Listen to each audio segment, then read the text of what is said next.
Iniciamos este devocional em nome do Deus triuno, Deus Pai, Filho e Espírito Santo. Amém.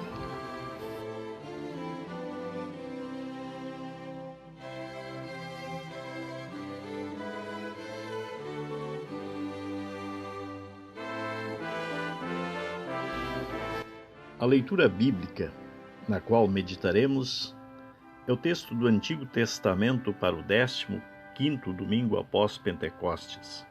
Gênesis, capítulo 50, os versículos 15 até o versículo 21.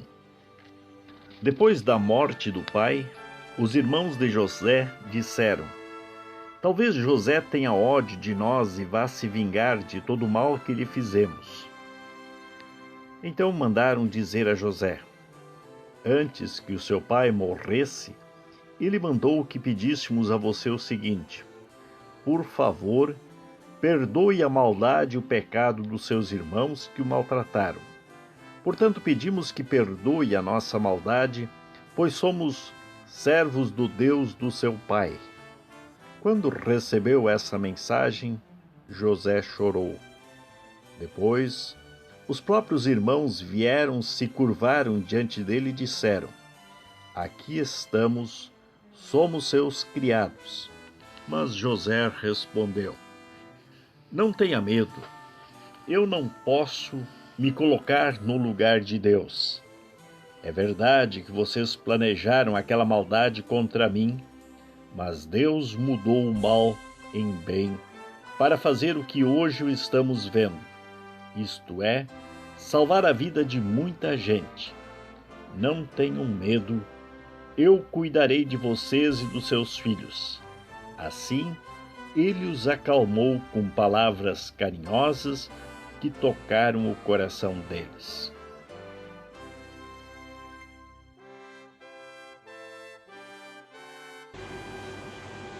Que a graça de nosso Senhor Jesus Cristo, o amor de Deus e a comunhão do Espírito Santo esteja com todos vós. O assunto que nós queremos meditar faz parte de um contexto maior, relatado lá no livro de Gênesis, a partir do capítulo 37, onde nós encontramos a história de José, 11º filho, homem, de uma família numerosa. Os irmãos mais velhos, eles trabalhavam no campo cuidando dos rebanhos do pai. O José, o mais novo, ficava em casa e desfrutava de todas as regalias. Os mais velhos se encheram de ciúme deste irmão, porque o pai o tratava de uma forma diferenciada e até o havia presenteado com algo que eles nunca tinham recebido, uma capa bonita, que nos fez ficar mais irritados ainda. Um certo dia eles decidiram que quando o irmão aparecesse lá para lhes trazer comida, eles o pegariam e matariam. O irmão mais velho, ele sugeriu a eles: olha, quem sabe nós vamos aprisioná-lo aqui num poço que havia e vamos ver o que vamos fazer com ele.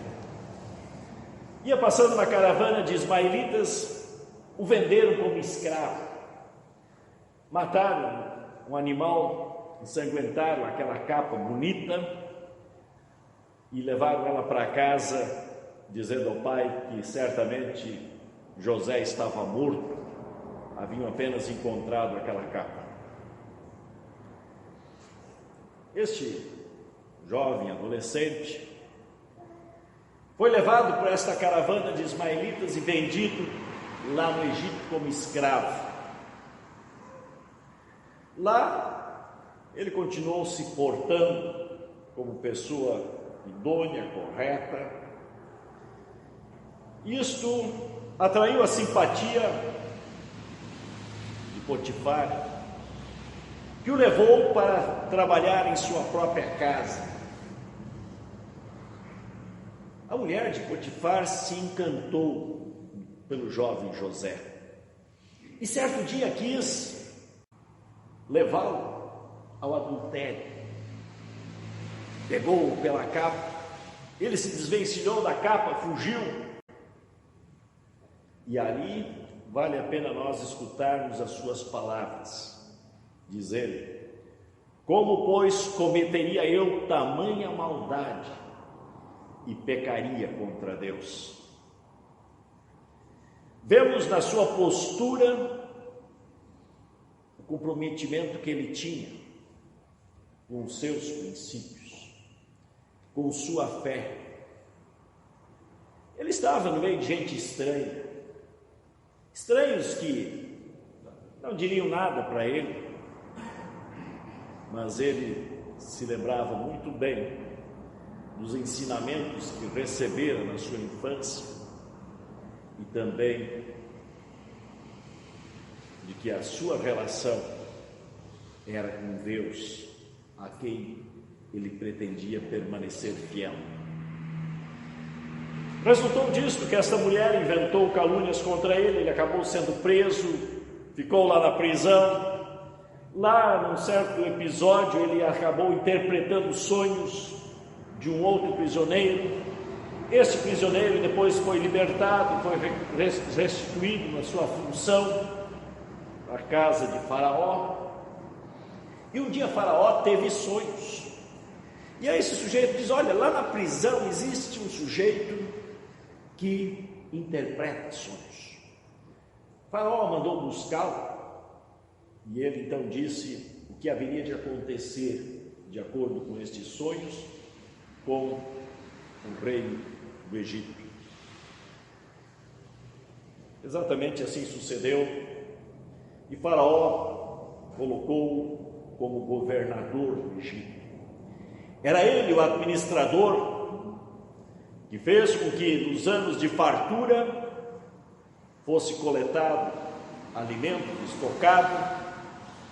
Quando vieram os anos de miséria, o povo do Egito tinha alimento suficiente. Esta mesma miséria sobreveio aos familiares de José lá na terra de Canaã. E eles ficaram sabendo que no Egito tinha comida. Os irmãos, então, mandados pelo pai, foram até o Egito e lá compraram alimentos.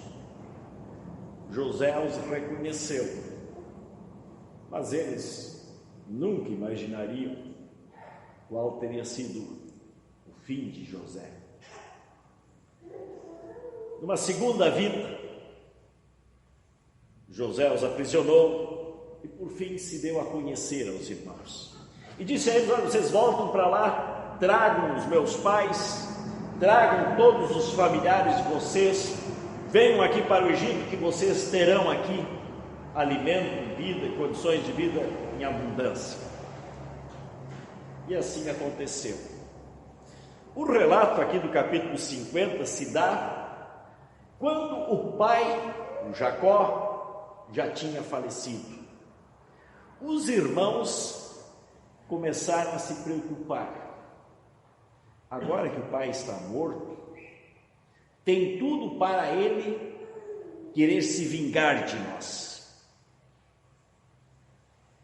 E aí, eles enviam alguém a José, pedindo que ele perdoasse os seus irmãos pelo que tinham feito, pelos seus pecados e por todo o mal que cometeram. E que eles pudessem viver em paz no Egito. A Bíblia nos diz que quando José escutou isso, José chorou.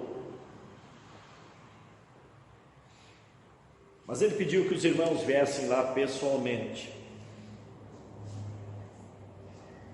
E essas palavras que José pronuncia neste encontro com os irmãos ali, estas palavras vale a pena nós refletirmos sobre elas. Eu vou pegá-las como está na Bíblia, na linguagem de hoje, aonde José diz: não tenham medo, eu não posso me colocar no lugar de Deus. Entendemos?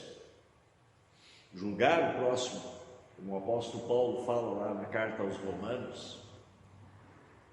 Tomar atitudes que cabem a Deus.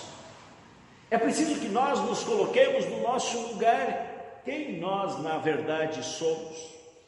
José tinha consciência que aquilo que os irmãos fizeram contra ele foi uma grande maldade, algo certamente repugnante, mas ele também tinha consciência de que ele próprio era um pecador, que ele próprio cometia falhas, e que todas as vezes que ele recorria a Deus pedindo-lhe perdão, Deus amorosamente o perdoava. E é exatamente este perdão no qual ele confiava, que ele recebia da parte de Deus, que o leva a perdoar também os seus irmãos. Não é necessário dizer, todos nós precisamos nos espelhar em José. Todos nós vivemos situações idênticas na nossa vida. Se perguntássemos um a um, pedíssemos que relatasse algum episódio em sua vida em que sofrera injustiças, provavelmente todos nós teríamos inúmeras situações a relatar. Mas nós não podemos nos colocar de Deus e querer nos vingar daqueles que pecaram contra nós. Aí José continua seu discurso agora aos irmãos. É verdade que vocês planejaram aquela maldade contra mim, mas Deus mudou o mal em bem para fazer o que hoje estamos vendo, salvar a vida de muita gente. Isso é um tremendo consolo. Nós muitas vezes não entendemos como é que Deus permite que pessoas pratiquem a maldade e fiquem impunes. Nós gostaríamos de ver essas pessoas fuziladas, aniquiladas. Mas isso com Deus. Deus sabe exatamente os seus planos. Aquilo que alguém supostamente fez de mal contra nós, Deus pode transformar em grande bênção, se é que nós confiamos em Deus, que nós realmente depositamos nele a nossa esperança, se nós cremos no seu poder, entregamos isso nas mãos de Deus. Ele tomará as providências cabíveis e necessárias a seu tempo e do seu modo. José termina dizendo: não tenham medo, eu cuidarei de vocês e dos seus filhos.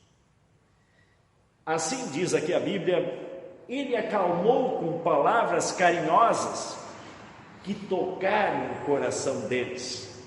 Palavras carinhosas que foram capazes de amolecer, de transformar o coração de irmãos maldosos, criminosos.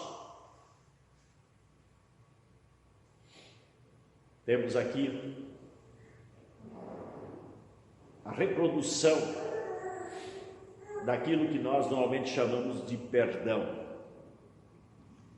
Perdoar é capaz de pronunciar palavras carinhosas a quem nos feriu, como Deus faz diário e constantemente com cada um de nós. Ele fala palavras carinhosas de amor para conosco, através do seu Evangelho. Se nós estamos carentes destas palavras, abramos a Escritura Sagrada.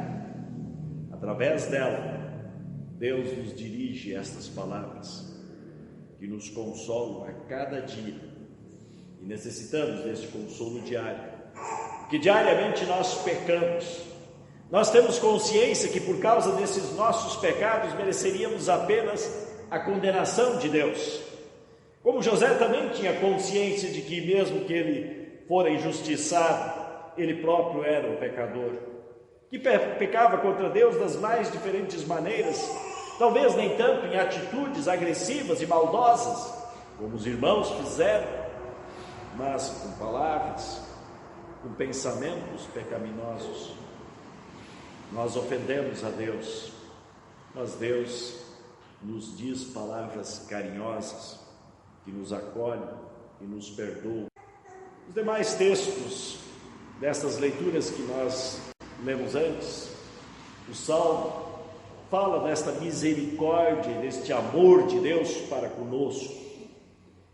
O Salmo 103, que nós lemos responsivamente. O Evangelho. O apóstolo Pedro se dirige a Jesus dizendo: olha, Salvador, quantas vezes nós devemos perdoar ao nosso irmão? Veja, diz a palavra devemos. 7 vezes, pergunta ele, baseado na lei do Antigo Testamento. E Jesus diz, na Bíblia Revista, na linguagem de hoje, diz assim, 77 vezes. Na Bíblia Revista e Atualizada diz 70 vezes 7, que daria 490 vezes.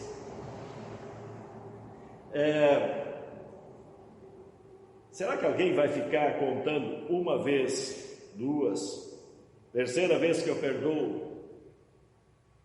Se o fizermos, nós vamos notar que nós nem vamos chegar a 77, e muito menos a 490. Depois de nós termos perdoados algumas vezes e procurado realmente demonstrar ao nosso próximo ou ao nosso inimigo este perdão, nós vamos ver que isso é tão bom, que isso é tão saudável para nós, que isso nos alivia tanto, que nós estamos agora tão bem treinados e apaixonados por este perdão, que nós nem queremos contar, chegar aos 77 vezes, ou às 490, ou às 1000, ou quantas vezes for, mas sempre que se nos der a oportunidade, nós queremos demonstrar este amor ao nosso próximo. Isto se aplica às mais diferentes situações da nossa vida. Eu não estou me referindo exclusivamente a uma situação em que, numa divisão de herança, o nosso irmão nos logrou. Eu não estou me referindo às agressões físicas meramente que alguém desferiu contra nós, mas isso se aplica às nossas relações familiares, conjugal, marido e esposa, entre pais e filhos, entre irmãos, as nossas relações de uma forma agora mais abrangentes, aos nossos parentes, nossos vizinhos, nossos amigos e até mesmo os nossos inimigos. Perdoar é algo que Deus faz. E não está sendo aqui anunciado para vocês como uma lei, dizendo quantas vezes vocês devem perdoar, mas está sendo anunciado a todos como a grande coisa que Deus faz com todos nós. Algo muito bom, não em ser perdoado, mas em poder praticar isso, perdoar o nosso irmão. Nós muitas vezes queremos fazer coisas divinas, coisas que cabe a Deus fazer, como José disse, julgar, condenar, mas perdoar, que é algo que Deus disponibiliza a nós e bota na nossa alçada, isso nós não queremos. Talvez alguém pense assim: é muito bom falar disso, mas praticar isso é muito difícil. Eu sei que é mais fácil eu falar isso para vocês do que eu colocar isso em prática na minha vida, mas o que eu estou falando a vocês cabe a mim. E a mesma dificuldade que vocês encontram eu também encontro. Mas eu tenho que reconhecer, quero fazê-lo junto com vocês, de que nós temos que lutar contra a nossa velha natureza e precisamos colocar em prática isso, se é que nós queremos viver uma vida cristã, uma vida de temor a Deus e fidelidade. Supliquemos a Deus que Ele conceda a todos nós sermos fortalecidos em nossa fé, consolados com o Evangelho que fala do amor e do perdão de Deus, a tal ponto que cada um de nós esteja disposto a perdoar o seu próximo, não algumas vezes, não 5, 6, 7, mas sempre. Isto é muito bom e engrandece ao nosso Deus. Amém.